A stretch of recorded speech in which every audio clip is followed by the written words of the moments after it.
देवर ने विधवा भाभी और 2 भतीजों को मारकर कुर्डी में गाड़ दिया। जब वजह सामने आई तो हर कोई हैरान रह गया। नमस्कार दोस्तों, स्वागत है आप सभी का हमारे चैनल में। दरअसल यह मामला लोंगटू पंडारा टोली गांव से निकल कर आ रहा है, जहां पर एक विधवा भाभी और उसके 2 बेटों का उसके देवर के द्वारा ही कत्ल कर दिया गया। जब इसकी सच्चाई सबके सामने आई और उससे वजह पूछी गई तो हर कोई हैरान रह गया। भाभी का नाम पूनम बताया जा रहा है। पूनम की उम्र 37 साल थी। उसके पति की मौत 2017 में यानी कि आज से 6 साल पहले हो गई थी। पूनम के 2 बेटे भी थे, जिनमें से बड़ा बेटा 11 साल का था, उसका नाम पवन बताया जा रहा है, और छोटा बेटा 9 साल का, उसका नाम आप्रित बताया जा रहा है। बताया जा रहा है कि पूनम के पड़ोस में ही पास वाले घर में ही उसका जेठ और देवर रहा करते थे।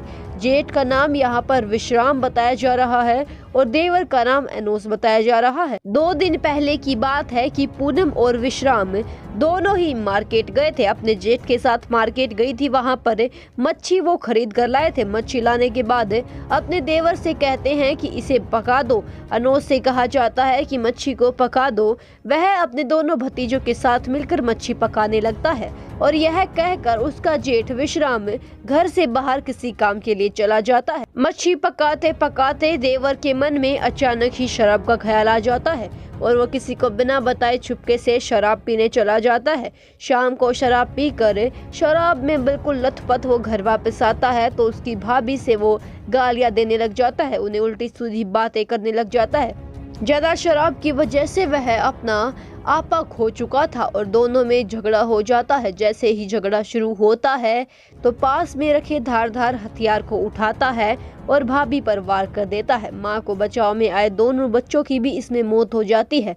तीनों की मौत हो जाती है, जिसके बाद वो घबरा जाता है कि ये मैंने क्या कर दिया, और वो वहां से फटाफट तीनों के शव को उठाता है और घर के पास में ही कुर्डी के नीचे दाब देता है। कुर्डी के अंदर छोटा सा खड्डा करता है और तीनों के शव को वहीं पर रख कर और वापस आ जाता है। कुछ देर बाद जेठ घर पे आता है और आकर पूनम और दोनों बच्चों के बारे में पूछता है तो देवर कहता है कि मुझे कुछ भी नहीं पता।